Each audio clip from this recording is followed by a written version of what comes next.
Dude, never did it.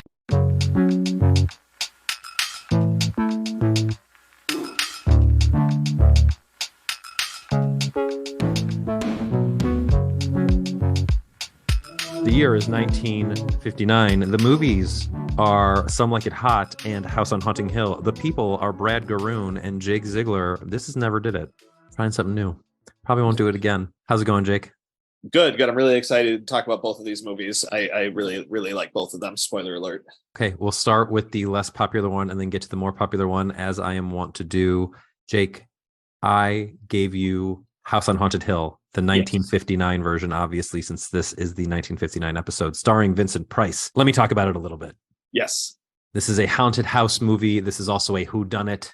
This is also very much a chance to hear Vincent Price in his wonderful voice for a while. People are really hamming it up. The premise is what you would think it is. A bunch of people go to a haunted house. They're offered $10,000 to stay through the night at a haunted house. I did the conversion. This movie was remade in 1999. In 1999, that is only $57,000.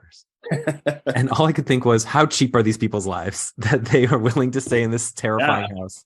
I would have thought it was much more. I didn't do the conversion, but yeah, I would have thought it was more. Here's a really depressing thing. Between 1999 and 2013, it's gone up. It's doubled. It's now over $100,000. Oh my gosh. Still not enough for me to risk my life. Right. So throughout the night, there are like haunting things that happen. And then, spoiler alert for a movie from 1959, the hauntings turn out to be part of a plan to kill Vincent Price. Frederick is the name of his character. The big twist at the end is that he has turned the tables on his wife and her lover who are trying to kill him, and ends up throwing them in a vat of acid. It's pretty ham-fisted. It's pretty delightful. And all the other people that are in the haunted house are used as pawns to achieve one of their ends. In that way, well, I'll get into this and I'll get into what it reminded me of a little bit later. But what did you think of House on Haunted Hill? I thought it was delightful. And I found it to be, like I said, a lot of different things. And one thing that I didn't expect it to be, that it also kind of was, it was definitely campy in a lot of ways. There's a lot of horror elements to the film. Of course, House on Haunted Hill, very much a horror movie, a lot of melodrama in it with some of the acting. It also has some like kind of noir in it too, just in the kind of like whodunit, backstabbing, plot twisting sort of thing. So it's kind of this neat little baby. They kind of got a stew going here with a bunch of these different pieces kind of mixed in together. And yeah, any chance you can see Vincent Price in an actual movie. I mean, I think so many people recognize him as just like the voice from Thriller. So, it's like, oh yeah, he's an actual person, with a body and a face, and he's in movies too. And it's really fun to see. So yeah, I liked it a great deal. This movie was directed by William Castle, who was pretty famously a schlocky B-movie director of films at the time. Have you seen any of his other movies? I don't think so. So I had read that too, that he was famously that way. A lot of his movies have been remade too. So one of which being 13 Ghosts, which is quite, I don't want to say it's a similar premise to this, but it's also like a haunted house movie that got remade in the late 90s, early aughts. I haven't seen The Tingler. I haven't seen Homicidal. I haven't seen I Saw What You Did or Straight Jacket or heard of them for that matter. Yeah, I haven't seen many of these at all. It's kind of funny. So in this and in 13 Ghosts, the props used to do the haunting bits are pretty cheap and pretty easy to see the seams. And by seams, I mean strings. And by strings, I mean the hole on the top of a skeleton's head where the string is attached to pull the skeleton up out of a vat of so-called acid. In one of the cool moments where the expectation was subverted, when the lead villain, I forget her name, Annabelle, yep. When her plot is thwarted and she's made to be terrified enough to jump into a vat of acid, a skeleton is pulled out of a vat of acid, and you can very clearly see the dot on top of the skeleton's head where something is pulling it.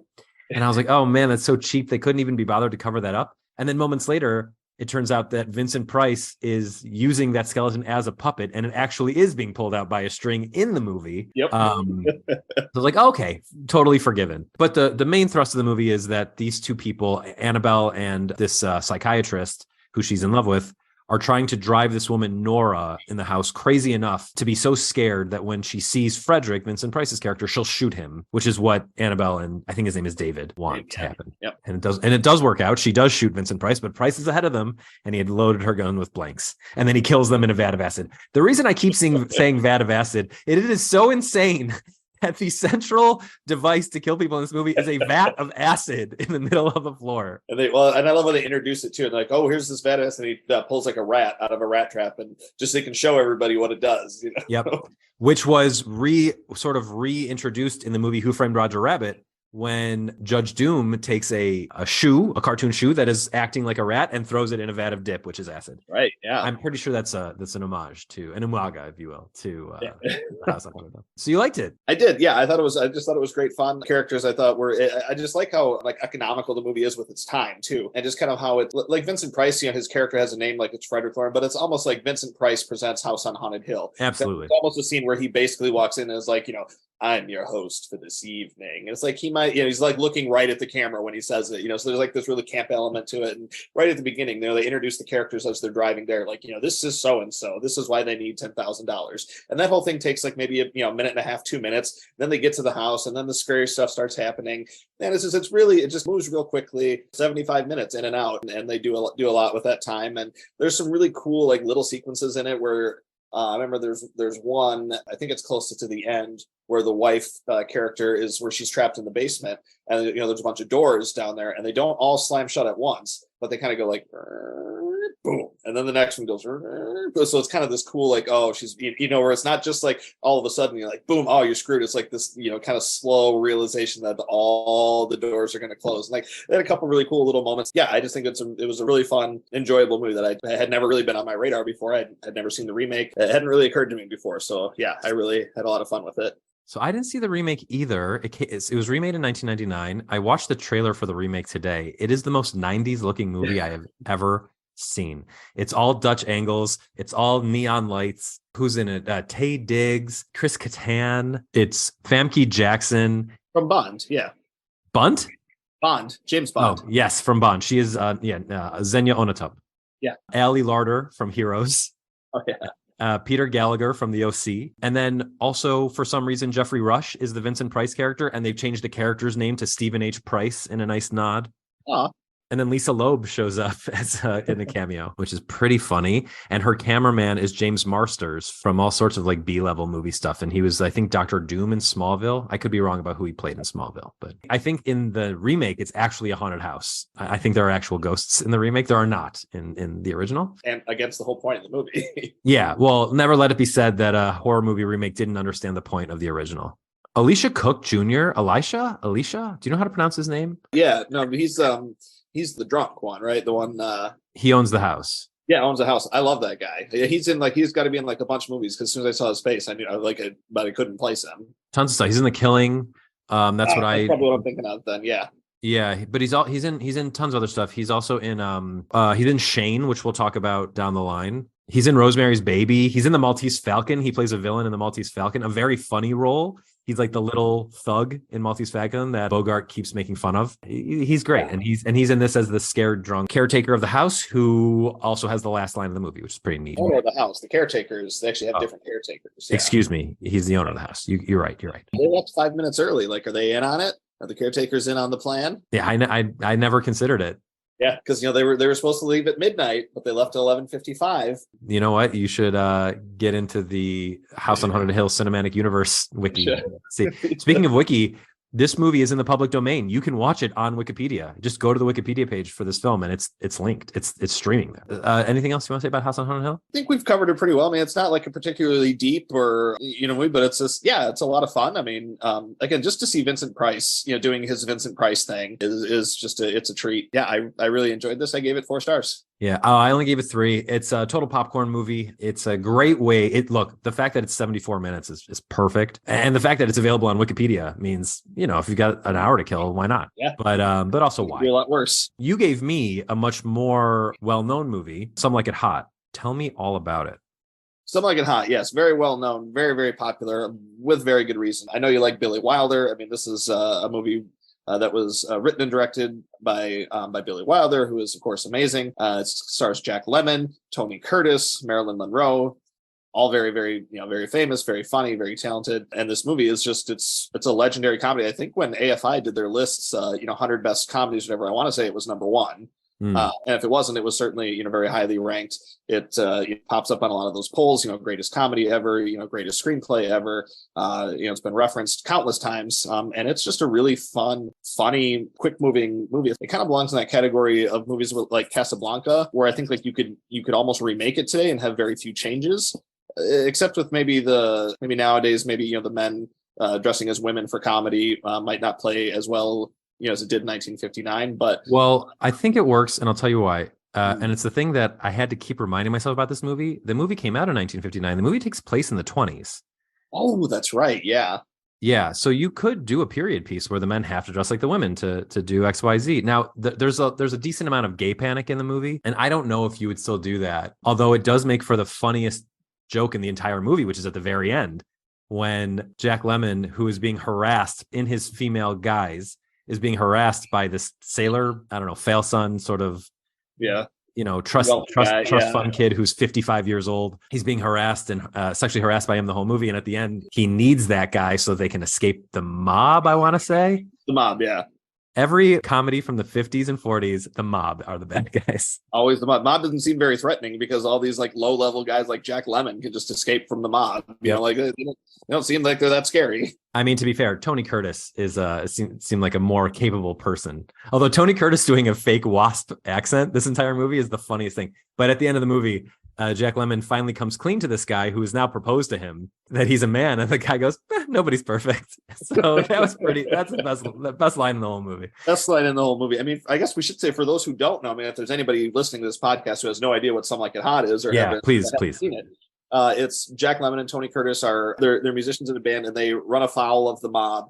And in order to keep hidden from them, they dress in drag, and they join a band of all females, which Marilyn Monroe is kind of the front of this band. She's the singer. Tony Curtis, of course, falls in love with Marilyn Monroe, who wouldn't, but of course she thinks that he's a woman, and hilarity ensues basically. And that's just kind of where the movie takes off from there. And it's just, it's really funny. And it's one of the quickest moving. I mean, it's a solid 2 hours long, but I mean, it feels like it just moves along really, really quickly. And then before you know it, it's over. It's got the greatest closing line, of almost any comedy ever. And it's just, it's impossible for me not to smile when I think about this movie. I don't know. For me, I wouldn't say it flew by. I liked a lot of it. To date, it is my least favorite Billy Wilder movie. Now, to be fair, I give a lot of Billy Wilder movies 4.5 and 5 stars. So I love them.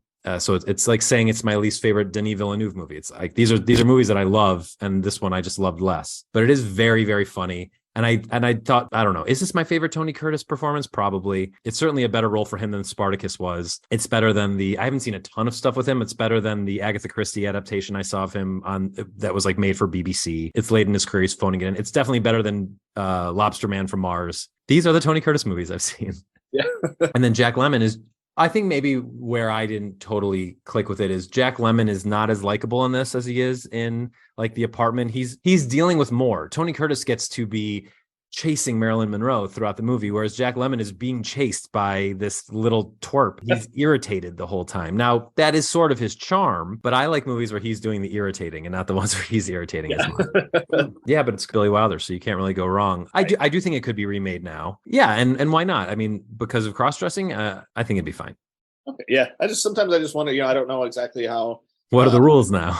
Yeah, exactly. It's hard for me to I just, I don't want to upset anyone, Well, it's not our job to upset or not upset. We're just reviewing what we see. I was trying to talk about it. Totally. Did this movie, I know House on Haunted Hill did not. Did Some Like It Hot get any Oscar buzz?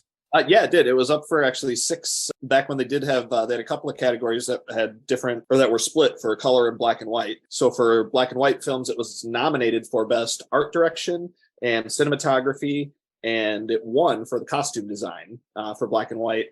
And then it was also nominated for the Best Adapted Screenplay. Jack Lemmon was nominated for Best Actor, and Billy Wilder was nominated for Best Director, but it was not nominated for Best Picture. And it didn't win. Anything that you mentioned, just a nomination, it did not win. Yeah, just costume design was the only one that it won. Yeah. What won Best Director and Best Actor that year? That was Ben-Hur, William Wyler, which not as good. Not as good, but I mean, it was 1959. Of course, Ben-Hur was going to win. I mean, yeah, that makes sense. And then Best Actor, Charlton Heston won Best Actor, over Jack Lemmon, which, it's fine. It's a snooze. It's a snooze pick. It's very apropos of the Oscars. It's very, very Academy on that one. What a snooze-a-lose. And can we think, I don't think so, but anything connecting these two films? Nothing I can think of. I saw an interesting interview with Billy Wilder recently where he said he didn't ever want to make 2 of the same kinds of movie in a row. I want to look now. What was the movie that he made right before this and right after this? I'm pretty sure it was The Apartment was right after this. So I know that was 1960. Mm-hmm. Yep. So The Apartment was right after this. It was very, very different from Some Like It Hot. And then Witness for the Prosecution. Wow, Yeah. what a run. Witness for the Prosecution, Some Like It Hot, The Apartment. What a crazy run. Witness for the Prosecution, another just terrific. And they're so different. Witness for the Prosecution is a thriller. Some Like It Hot, total comedy. The Apartment, a comedy that has a suicide attempt in it. So very different. it's very, very much a dramedy. There's a lot of dramatic elements in The Apartment that are just Yeah. that are not not there in Some Like It Hot. Yeah, but those have got to be, I mean, those are what, if not his top three, those have got to be three of his most popular movies. Oh, certainly. I mean, I would think that, and then Sunset Boulevard, yeah. Double Indemnity, which we've covered, and Ace in the Hole, which we will cover. yeah, Lost Weekend is another great Billy Wilder movie, which I don't think we're covering, but No, is Stay Out very Like good. 17, another one. We're not going to get there, but that's which is too bad. I don't have a top list for 1959. I've not seen so many 1959 movies, as witnessed by the fact that this podcast is what made me see Some Like It Hot. I have watched 6 films released in 1959. Of course, they're the 2 from today's podcast. I've also seen The Diary of Anne Frank, which is very, very good. Sleeping Beauty, the Disney film, was that year. That's very good. 2 more classics, Alfred Hitchcock's North by Northwest, and then Francois Truffaut's The 400 Blows. Yeah, I've seen both of those. They're great. Yeah, they're great. So, boy, I really enjoyed House on Haunted Hill, but of the 6 I've seen in 1959, that would be a hard number 6. Yeah, fair enough. Although I've never seen Beauty and the Beast or what was the other one you said?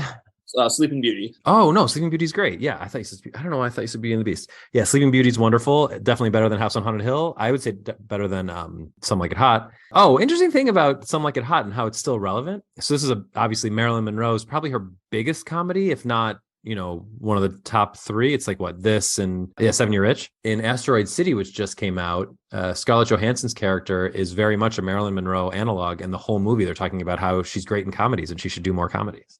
Oh, that's interesting. All right, well, that was 1959. I don't know what we'll be back with next week. I haven't looked at the schedule, but we'll be back with another year. Thank you for never did-ing with us. I can't believe that's the second time I've said that. Never did-ing. If you want to know what is coming out next week, go to our Letterboxd profile. You can find me at Brad Garoon on Letterboxd. I think Jake, you're Jake Ziegler on Letterboxd. Yep, it's Jake_Ziegler. And both of us have pinned to our profiles our Never Did It podcast list. You could also just search for the Never Did It podcast list. And the 2 movies that will be discussed on next week's episode are always at the top of that list. So check that out. And thank you for joining us for Never Did It.